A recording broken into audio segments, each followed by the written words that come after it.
Megan, you didn't go home after the first quarter, did you? I did not. Okay. I had a feeling. I did.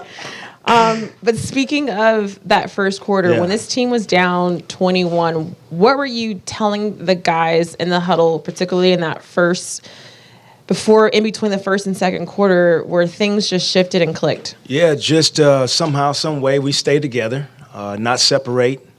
We'll figure this thing out by the end of this game. And so I give our guys a lot of credit for taking that approach. We tried to find solutions together, and we did. And that's the growth that you want at this time of the year. I've seen so many games like this, back-to-back.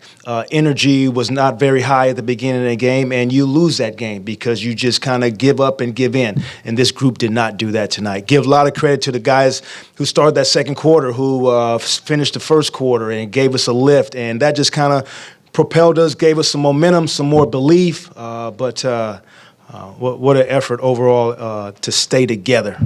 At halftime, Royce and even on the walk-off line, you both credit the defense and the defense helping fuel this offense. What defensively did you see the group change that allowed you guys to get going and to get that back into the pace and in transition that opened up things? Yeah, the good thing is we were able to go into that toolbox and use some zone, use some pressing a little bit, and force some turnovers, disrupt their rhythm, and that gave us a chance to get out in transition. We were making shots tonight. The ball was being sprayed all over the place, and so very unselfishly, and we got rewarded for that. But it started with us changing defenses and finding a solution and finding a way. You said about you guys were making shots and all over the place, but after the first quarter, you guys were 5 of 14 from 3, and then it just took another life of itself. What did you see, and what was your reaction to, and when did you know that, from downtown, it can definitely be a threat? Yeah, that was part of that conversation in the huddle, that continue to stick with what we talked about at the beginning of the game, that this is an aggressive-based team. If we continue to drive the basketball and create for others, we'll have opportunities. I thought they made shots early, and so was trying to encourage our group not to get discouraged. They were going to make shots. Hopefully that was going to regress to the mean, which it did. And so we stayed with it on both ends of the floor. You've said you've seen games where you can start like this, but it's rare, to see a team hit 11 three-pointers in a quarter, even if it's practice or what have you. When did you, feel like, all right, the way they play defense, the way they kind of collapse on things, that you would have those kind of open looks? Yeah, we talked about it as a group, whether it was through film, the conversation that we had. It was, some of these teams all have identities, how they're going to play. We knew what the identity was, that we'd be able to create shots for each other. Now, can you continue when we didn't have success early? And so that's, for me, Brian, the best part of this game is that we continue to believe that we had solutions and we were going to figure it out together. So impressive.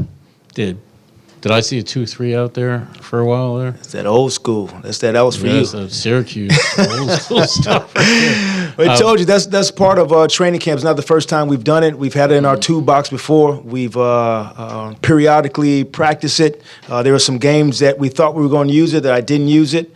Tonight we needed to shift the momentum. We got them to miss some shots. And then when you're in the zone and a team misses shots, then that's to your benefit. And how's Cam Johnson? Yeah, so some cramping. So we'll see how he is, but some cramping, and that's why he couldn't finish the game for us. Jacque, I believe they made 6 threes in the first quarter. So I guess what kind of was in the mindset switching to a zone where that would seemingly favor a team that would, that was already shooting pretty well? Yeah, Evan, you know me. I'll give you everything. Going into the game, there's some dudes we're going to allow to shoot the basketball, and Pat Williams was a guy that started. We didn't think he was going to start. Caruso was scheduled to start. And so we tested early to see if he was going to make shots. He ended up making 3 threes. We let Kobe White, a guy that we don't want to make threes, walk into 2 of those. And so that was just the beginning of the game. We made some adjustments after the first quarter, and we got rewarded for it. Back to your guys' shooting. I think you were 7 of 22 from the field in the first, then obviously 11 of 16 from 3 in the second. In your coaching career, have you ever experienced a shooting turnaround that dramatic? Wow, Eric. I've been part of some interesting games along the way. I'll tell you that much. to string the threes together, I think, was extremely impressive. Not sure I can remember any game like that, and for you to come out winning and for you to start the way we did. My years are adding up, though, Eric. All right, guys. Thank you. Oh, man.